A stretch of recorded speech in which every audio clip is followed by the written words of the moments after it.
बच्चों हम लोग क्वेश्चन नंबर 18 करेंगे। The sum of fourth and eighth term of an AP is 24 and the sum of sixth and tenth term is 44। Find the first three term of AP. Question में कह रहा है sum है fourth term और eighth term AP का 24।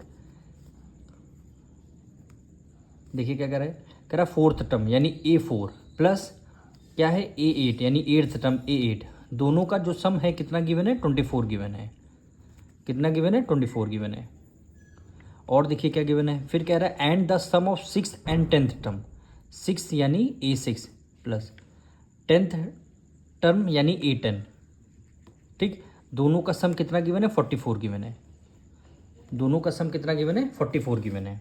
ठीक है, अब आपको क्या करा find the first three term of an AP, यानी इन दोनों के इक्वेशन को सॉल्व करेंगे। यहीं से इन दोनों इक्वेशन से ए की वैल्यू आएगी, डी की वैल्यू आएगी, फिर हम क्या करेंगे first three term of AP निकालेंगे। अब A4 है, nth टर्म का फॉर्मूला लगाएंगे। जैसे A1 plus n-1 d plus है प्लस कर दिया। अब A8 का फॉर्मूला लगाएंगे, A1 plus n-1 d is equal to क्या आ जाएगा 24 आ जाएगा। ठीक, A प्लस n की वैल्यू देखिए क्या आ जाएगी, A4 है ना, n की वैल्यू क्या आ जाएगी 4, यानी 4-1 डी प्लस A1 है, A1 एज इट इज़ कर लिया, प्लस यहाँ पे n की वैल्यू देखिए 8 है तो यहाँ पे 8-1 हो जाएगी, और d इज इक्वल टू 24। ठीक है, अब A1 प्लस 4 में से 1 माइनस करेंगे 3d प्लस है प्लस कर दिया। A1 है, A1 को एज इट इज़ लिख दिया, प्लस 8 में से 1 माइनस कर देंगे 7d आ जाएगा, इज इक्वल टू 24। ठीक, ये देखिए A1 प्लस A1 कितना हो गया 2A1 आ जाएगा, plus 7d plus 3d, 7 plus 3 कितना होता है 10, वेरिएबल सेम है तो ऐड हो जाएगा, इज इक्वल टू 24। ठीक, अब हमें यहाँ पे 2 है, यहाँ पे 10 है, यहाँ पे 2 है और यहाँ पे 10 है, तो हम क्या और यहाँ पे 24, तो हम इक्वेशन में से 2 को बाहर कॉमन ले लेंगे।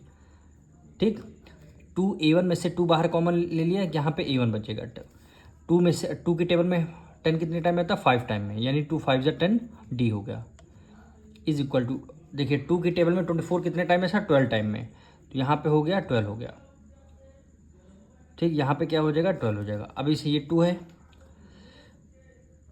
डिवाइड कर दिया इसको।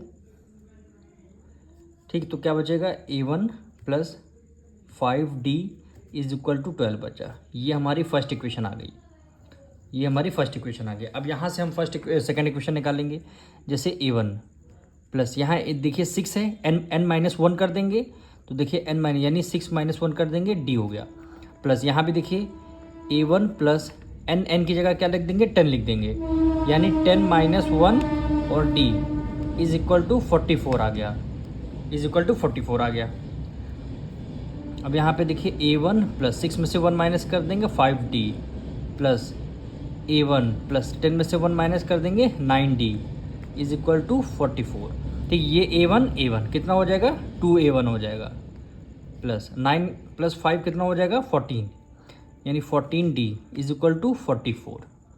14d इज इक्वल टू 44 आ गया। ठीक, अब यहाँ पे देखिए जैसे ये चीज़ आपको अगर नहीं समझ में आ रही हो तो इसको हम यहाँ पे अलग से कर देते हैं। 2 को बाहर कॉमन 2a में से 2 बाहर कॉमन ले लिए तो a बचेगा, प्लस 2 की टेबल में 14 7 टाइम में आता है तो 7d हो जाएगा, ब्रैकेट क्लोज करें इज इक्वल टू 44। दो इधर डिवाइड है 44 आ गया, 2 इधर मल्टीप्लाई में उधर जाके डिवाइड हो जाएगा। जैसे A1 plus 7d is equal to 44 divided by उधर मल्टीप्लाई में था 2 इधर आ जाएगा डिवाइड में। अब यहाँ पे क्या आ जाएगा, यानी A1 प्लस 7d 2 2 ज़ा 4 आ गया, 2 2 ज़ा 4 आ गया। ये आपकी क्या हो गई सेकंड इक्वेशन आ जाएगी। ये फर्स्ट इक्वेशन है, यहाँ से सेकंड इक्वेशन, तो वही चीज़ है। ये जो 2 है इसको अगर बाहर कॉमन लेते 2 से डिवाइड करें तब यहाँ पे 12 है, तो हमने डायरेक्टली इस बार यहाँ पे कर दिया है। अब हमें क्या करना है, फर्स्ट इक्वेशन और सेकंड इक्वेशन को सब्ट्रैक्ट करना है, तो लिख देंगे from equation first and second. ठीक है, सेकंड इक्वेशन में से फर्स्ट इक्वेशन हम माइनस कर लेंगे, यानी A1 plus 7d is equal to 24 आ गया। फर्स्ट इक्वेशन क्या कह रही है, A1 plus 5d is equal to 12 आ गया, सॉरी यहाँ पे 12 आ जाएगा। अब दोनों को हम माइनस कर लेंगे। ठीक, क्योंकि माइनस का साइन है, माइनस करना, माइनस का साइन लगा देंगे। A1 प्लस का A1 माइनस कैंसिल हो जाएगा, 7 में से 5 माइनस कर देंगे कितना आ जाएगा 2D आ जाएगा, इज इक्वल टू 22 में से 12 माइनस कर देंगे कितना आ जाएगा 2 में से 2 गया 0, 10 आ जाएगा। ठीक, अब हम यहाँ पे D की वैल्यू निकाल लेते हैं। तो यानी D इज इक्वल टू कितना आ गया 10 डिवाइडेड 2 इधर डिवाइड में है, इधर मल्टीप्लाई इधर आ जाएगा डिवाइड में, यानी D की वैल्यू 5 आ चुकी है। क्या आ चुकी है D की वैल्यू 5। अब इस D की वैल्यू फर्स्ट इक्वेशन में रख देंगे तो हमारी A1 की वैल्यू आ जाएगी। तो इसी के नीचे हम कर रहे हैं, यहाँ पे लेकिन नेक्स्ट पेज में हम करेंगे put D is equal to 5 in equation first. In equation first हमारी इक्वेशन फर्स्ट क्या है A1 plus 5D is equal to 12। तो A1 as it is plus 5, D की वैल्यू क्या हो जाएगी 5 हो जाएगी, इज इक्वल टू 12, यानी A1 प्लस 5 जा कितना हो गया 25 इज इक्वल टू 12, यानी A1 इक्वल 12, 25 इधर प्लस में है, इधर किस में आ जाएगा माइनस में आ जाएगा, यानी A1 की वैल्यू हमारी कितनी है 12 आपका प्लस है, ये आपका 25 इधर माइनस में है, तो प्लस माइनस क्या हो जाएगा माइनस हो जाएगा। 25 में से 12 माइनस कर देंगे 13, दोनों में से ग्रेटर नंबर कौन सा 25 माइनस का है, इसलिए A1 की वैल्यू आपकी माइनस में आ जाएगी। अब आपको D भी पता है A1 भी पता है, अब आप क्या करना है फर्स्ट 3 टर्म ऑफ AP निकाले, फर्स्ट 3 टर्म, तो यानी A1 हमारा देखिए -13 आया है। ठीक, अब हमें क्या निकालना A2 निकालना, फॉर्मूला क्या होता है A1 प्लस D, यही तो फॉर्मूला होता है। तो A1 आपका -13 और प्लस D की वैल्यू क्या हो गई 5 हो गई, तो प्लस माइनस माइनस 13 में से 5 माइनस कर देंगे कितना आ जाएगा 8 आ जाएगा, वो भी माइनस का 8 आएगा क्योंकि ग्रेटर नंबर 13 है माइनस का, इसलिए माइनस का आएगा। अब A3 निकालेंगे, तो A3 का फॉर्मूला क्या होता है A2 प्लस D।